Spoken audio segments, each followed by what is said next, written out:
दोस्तों, जैसा कि आप सभी लोग जानते हैं कि 30 जनवरी 2026 यानी शुक्रवार को पड़ रही है माघ माह की शुक्ल पक्ष द्वादशी तिथि। और दोस्तों, यह वह तिथि है जो माघ माह में पड़ने वाली सबसे बड़ी तिथि है, क्योंकि यह शुक्रवार के दिन पड़ रही है और इसका बहुत ही बड़ा और विशेष महत्व होता है। पूज्य गुरु जी ने कहा है कि अगर कभी भी मौका लग जाए और माघ महीने की द्वादशी तिथि शुक्रवार को पड़ जाए तो आप लोगों को सरसों की तेल वाला उपाय तो अवश्य ही करना चाहिए। इन दोनों तिथियों का संयोग बहुत ही कम आता है। इसी के साथ में गुरु जी ने अपनी शिव पुराण कथा में बताया है कि इस दिन आपको सरसों की तेल वाला उपाय तो आपको अवश्य ही करना चाहिए, क्योंकि ऐसा दिन पूरे साल में सिर्फ एक ही बार आता है। और दोस्तों, आप सभी लोग जानते हो कि शुक्रवार द्वादशी तिथि का अगर सबसे बड़ा कोई उपाय है तो वह सरसों की तेल वाला उपाय है। तो दोस्तों, द्वादशी तिथि के दिन आप लोगों को इस सरसों की तेल वाला उपाय को जरूर करना है। बहुत सारे लोग होंगे जिन लोगों ने इस उपाय को ना किया हो, मतलब पूरा साल निकल गया, उन्होंने किसी भी दिन इस सरसों की तेल वाला उपाय को ना किया हो। पर दोस्तों, आपके पास एक मौका बचा हुआ है, जो कि 30 जनवरी 2026 शुक्रवार द्वादशी तिथि के दिन है। इस दिन आप लोगों को इस वाले उपाय को जरूर कर लेना है, भले ही आपने पूरे महीने भर इस उपाय को ना किया हो। पर अगर आपने इस माघ महीने के शुक्रवार द्वादशी तिथि के दिन अगर इस वाले उपाय को कर लिया तो आपको इस उपाय को करने का वह फल मिलेगा जिसकी आपने कभी कल्पना भी नहीं करी होगी। इसीलिए आप लोग इस वाले उपाय को एक बार जरूर ज्ञान कर लिया होगी, लेना है, ताकि आप लोगों के हाथ से यह मौका ना जा सके और आपको इस उपाय करने का फल मिल सके। दोस्तों, यह उपाय पंडित जी ने अपनी अभी की ही श्री शिव महापुराण की कथा में बताया है जी। इस उपाय को आज में लेना भर करने का फल मिल सके। दोस्तों, यह उपाय को हम आज करने के लिए पको बहुत अच्छा ऐसे समझाने वाले हैं। इस वीडियो को देखने के बाद इस उपाय को समझने के लिए आपको कोई और वीडियो को देखने की जरूरत नहीं पड़ेगी। तो चलिए दोस्तों, उपाय को शुरू करते हैं। देखिए, यह इस माघ महीने के शुक्रवार द्वादशी तिथि के दिन यह इतना खास होता है, इतना महत्वपूर्ण होता है। देखा गया है कभी कभी बड़े बड़े पूजा पाठ अनुष्ठान जो मनोकामना पूर्ण नहीं होते, वह माघ महीने की शुक्रवार द्वादशी तिथि के दिन एक छोटे उपाय करने से ही आपकी मनोकामना पूर्ण हो जाती है। और बहुत सारे लोगों ने इस उपाय को किया भी है और उनको इस उपाय को करने का फल भी जरूर मिला है। अगर आप लोग भी इस उपाय को करना चाहते हैं तो आप इस उपाय को पहले अच्छे से समझ लेना, सुन लेना, उसके बाद करना।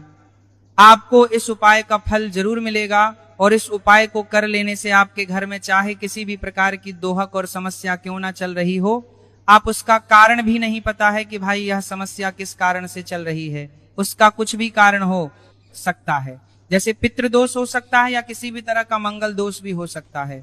तो इस दिन आप लोगों को यह वाला उपाय कर लेना है। ये एक ऐसा उपाय है जिस उपाय को अगर किसी विशेष दिन पर किया जाए तो भाई उस विशेष दिन का जो है वह तो हमें मिलता ही मिलता है, पर हमने उस दिन पर इस उपाय को किया है तो हमें उससे भी बड़ा फल मिलता है, और फल बहुत जल्दी मिलता है क्योंकि आप उपाय को बहुत ही बड़े और विशेष दिन पर कर रहे हो। तो चलिए अब के बारे में बात करते हैं, लेकिन उससे पहले आप लोगों को यह जानना आवश्यक है कि आखिर यह उपाय किस समय करना है, किसको करना है और कैसे करना है। तो चलिए हम आगे आपको वीडियो में एक एक करके बता देते हैं। लेकिन उससे पहले अगर आप लोग हमारे चैनल पर पहली बार आए हैं या फिर मेरी आवाज आज पहली बार सुन रहे हैं तो हमारे चैनल को सब्सक्राइब जरूर कर लें। और इससे पहले बार हम कर दे साथ समझ भी को सवाल कर लिया है। वीडियो को लाइक करें, कमेंट बॉक्स में श्री शिवाय नमस्तुभयम ओम नमः शिवाय टाइप कर देना। तो सरसों की तेल वाला उपाय को हमें इस शुक्रवार द्वादशी तिथि के दिन कैसे करना है, किसको करना है, किस समय करना है और कहां पर करना है, ये सारे सवालों के जवाब आपको इस वीडियो में मिल जाएंगे। और जो ये वीडियो देखिएगा भाई, उसको सरसों के तेल वाला उपाय जरूर करना चाहिए, क्योंकि इस दिन सरसों के तेल का भी बहुत ही बड़ा और विशेष महत्व होता है। और जब बात आ जाए सरसों के तेल वाला उपाय की तो यह सोने पर सुहागा वाली बात हो जाती है। एक ही बड़ा उपाय हो जाता है इस शुक्रवार द्वादशी तिथि का। तो अब दोस्तों, इस सरसों की तेल वाला उपाय को आखिर करना किसको है, सबसे पहले हम लोग वह बात जान लेते हैं। तो देखो, घर की जो बड़ी माताएं बहनें होती हैं, उन माताओं बहनों में से कोई भी एक बड़ी माता बहन इस वाले उपाय को कर सकती है। और दोस्तों, अगर आप चाहे तो अपने घर में से सभी सदस्यों को भी इस उपाय को करवाए जा सकते हैं। अगर किसी व्यक्ति की खुद की कोई मनोकामना है, खुद की कोई दुख और परेशानी है जो कि वह अपने लिए ही करना चाहता है, इस वाले उपाय को तो वह खुद अपने लिए भी कर सकता है। बाकी अगर कोई घर में से ऐसा है जो कि अपने पूरे घर परिवार की सुख और शांति के लिए यह वाला उपाय करना चाहता है, तो भाई वह भी कर सकता है, उसमें भी कोई दिक्कत वाली बात नहीं है। कहने का मतलब यह है कि इस उपाय को हर एक सदस्य भी कर सकता है, और पूरे घर परिवार के सदस्य के लिए घर की बड़ी माताओं बहनों में से कोई एक माता बहन भी सकती है। माताएं एवं बहनें अगर घर में उपस्थित ना रहे से माताएं बाताओं बहनों में समावतार भी पारी की छोड़ी सभी हर कोई करचार की हार, कोई दिक्कत माताओं बहनों में हो या वो यह वाला उपाय ना कर पा रही हो, तो फिर घर का कोई बड़ा सदस्य भी इस सरसों के तेल वाला उपाय को कर सकता है, चाहे फिर वह पुरुष ही क्यों ना हो, उसमें कोई भी दिक्कत आली बात नहीं है। उसके बाद में दोस्तों जो अगला प्रश्न निकल कर आता है वह यह आता है, इस उपाय को लेकर के आखिर इस उपाय को हमें किस समय करना है, सुबह के समय करना है कि शाम के समय करना है। तो देखो, इस वाले को आप लोग सुबह के समय भी कर सकते हो और शाम के समय प्रदोष काल में भी कर सकते हो। अब अगर आप पूछो कि भाई साहब सबसे उत्तम समय कौन सा रहेगा इस सरसों की तेल वाला उपाय को करने का, तो हम आपसे बस यही कहेंगे कि इस उपाय को आप सुबह के समय करेंगे तो ज्यादा बेहतर होगा। बाकी अगर प्रदोष काल शाम के समय भी करेंगे तो भी अच्छा होगा, उसमें कोई भी दिक्कत वाली बात नहीं है। तो अब दोस्तों जो अगली सबसे बड़ी और महत्वपूर्ण बात है वह यह आती है कि सुबह अगर हम उपाय को करेंगे तो हमें कितने बजे से लेकर कितने बजे तक के बीच में करना है, और समय प्रदोष काल में करेंगे तो हमें कितने बजे से लेकर कितने बजे के बीच में करना है। तो देखो, सुबह जितनी जल्दी हो सके आप उपाय को करने की कोशिश करना। बाकी अगर किसी कारणवश लेट भी हो जाओ, थोड़ी देर भी हो जाए, तो 10 या 11:00 बजे तक भी आप उपाय कर लेना, पर 12:00 बजे से ज्यादा देरी ना, इस बात का ध्यान रखना। उसके बाद में दोस्तों अगर शाम के समय प्रदोष काल की बात करें, प्रदोष काल का जो समय है होता है वह शाम के 60 बजे से शुरू हो जाता है।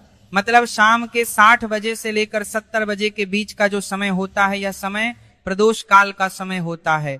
आप इस उपाय को 7 या 80 बजे के बीच में भी कर सकते हो। मतलब शाम के 6:00 बजे से रात 80 बजे के बीच में आप कभी भी इस वाले उपाय को कर सकते हो, उसमें कोई भी दिक्कत वाली बात नहीं है। अब देखिए, शुक्रवार द्वादशी तिथि के दिन इस उपाय को करने से, जो सरसों की तेल वाला उपाय को करने से, आप अपने जीवन के साथ में धन को आता हुआ भी देखेंगे और देखेंगे कि आपकी तिजोरी बहुत ही जल्दी धन से भरती चली जाएगी, क्योंकि शुक्रवार का दिन समर्पित होता है शनिदेव को, और साल 2026 शनि का ही साल है, और साल साथ ही साथ जो लौंग का उपाय आपको बताने जा रहे हैं यह शिव शक्ति का है। अब देखिए, जब भी का उपाय करेंगे और सरसों के तेल के साथ करेंगे, शुक्रवार के दिन करेंगे, तो चमत्कार ऐसा होगा ना जीवन में कि विश्वास कर नहीं पाएंगे। ऐसा उपाय आज की वीडियो में आपको बताने वाले हैं कि सिर्फ सरसों के तेल में लौंग डालने से ही आप अपने जीवन में देखेंगे कि हर तरफ से पैसा आना शुरू हो जाएगा। एक कर्ज ना करने के भी बनार कर दो हार आप कर दुहा के बीच जैसी बड़ी समस्याएं भी जीवन से दूर हो जाएंगी। अब सबसे पहले आपको बता दें, देखिए, अभी व्यक्ति की कुंडली में अगर शनि दोष होता है तो जीवन पूरी तरह कष्टों से भर जाता है, उसे आर्थिक तंगी का सामना करना पड़ता है, उसके घर में बीमारियां भी आती हैं, उसका हर तरफ से नुकसान होता है, बाधाएं उसे